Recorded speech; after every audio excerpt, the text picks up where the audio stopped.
Hello, everybody, and welcome back to another episode of Life After Kids with Doctors Brooke and Lynn. I'm Dr. Brooke. And I'm Dr. Lynn. And we're so glad you're here.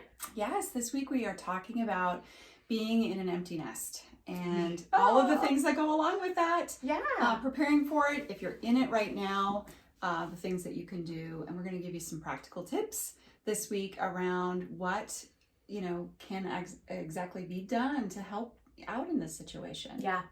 This is a tough one because, some of us has been home with our kids full time. Mm-hmm. Some of us have split time. Been at work. And some of us have been at work full time. Regardless of your status, our identity is mothering these kids. And not that we ever stop being mothers, but they don't need us the way they used to. And we're finding ourselves. For most of us, they're growing up, they're becoming independent. Some of them are leaving. And so now it's like, well, now who am I? Right. And we can look at that as daunting and sad and woe is me and I want to stay back when the kids were little. Or we can choose to look at that like, okay, what's next? Who am I? And who do I want to become? And what do I want to do? A new opportunity, a clean slate. Yes. So, as fun as that was and as amazing that stage in our life is, this next stage can be just as fulfilling and as exciting as well. So. And we talked about this too. And you said, it's okay to be sad and have those feelings of like reminiscing, like hold space for that. Feel your feelings, but just don't stay there. Exactly. So around that, we have to take some action. We can mourn it. We can have a self-pity and moment. It's normal to feel that way. And we it's all do. normal. And I think those waves will come and go as well. So expect that Absolutely. over the months and years and that transition time. Agreed. But the first thing I think that's really practical to do is that you can start to look at your days and how they're structured. You're going to be having more free time. And now's the time to step up your self-care. So we've been taking care of other humans for, these last 20 years. Now is the time to be scheduling those things for you that Take care of yourself. Exactly. If you haven't been working out, you take steps towards starting that. See the health professionals that you need to clean up some things that are going on with your diet or with your posture or whatever it is that you feel is important for your overall health. Yeah, that's huge.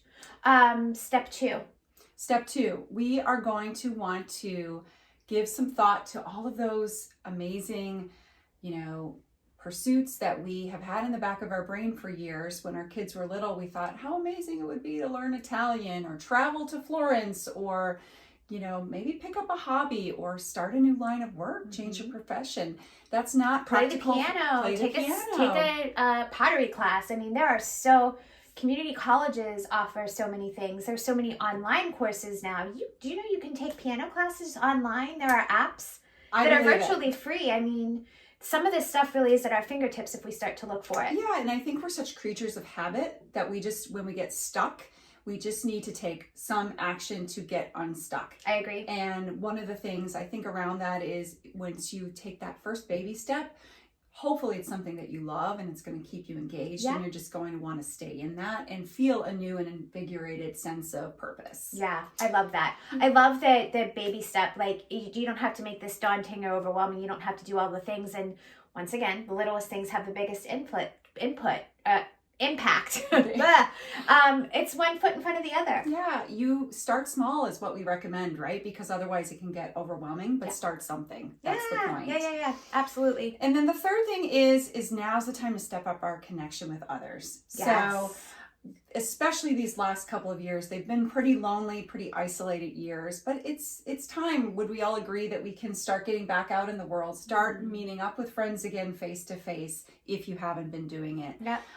And reaching out to friends who are old and new and, just talking with your relatives or engaging in these conversations. We can get into a very transactional day-to-day type of situation with our relationships. Going through the motions. Exactly. So it's really truly scheduling the time to sit and be relational and, meet up with people that are great influences and that are maybe going through the same thing, but can support us and we can support them. And here's two thoughts that just came to mind. Number one, and this is probably obvious for most people, that, if you know people that are also in this phase, chances are they're feeling just like you. And that's why we created this community, because we're all in this together, and it can feel like you're on an island and like I'm the only one going through this.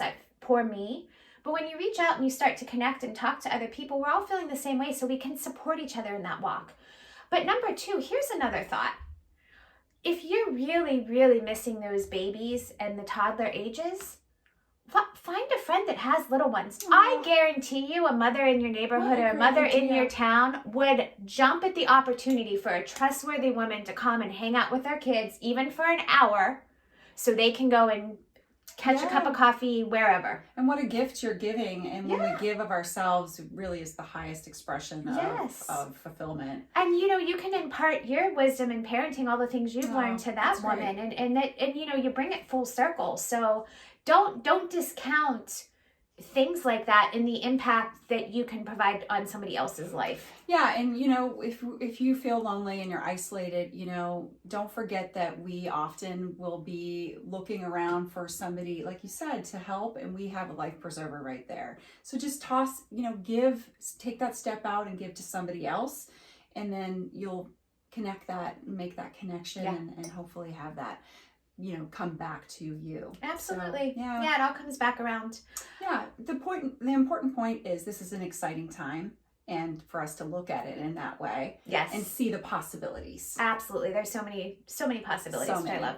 Guys, thanks for joining the conversation today. Make sure you're getting these in your inbox every Sunday by subscribing on our website, www.lifeafterkids.com. Follow us on Instagram, Facebook, TikTok.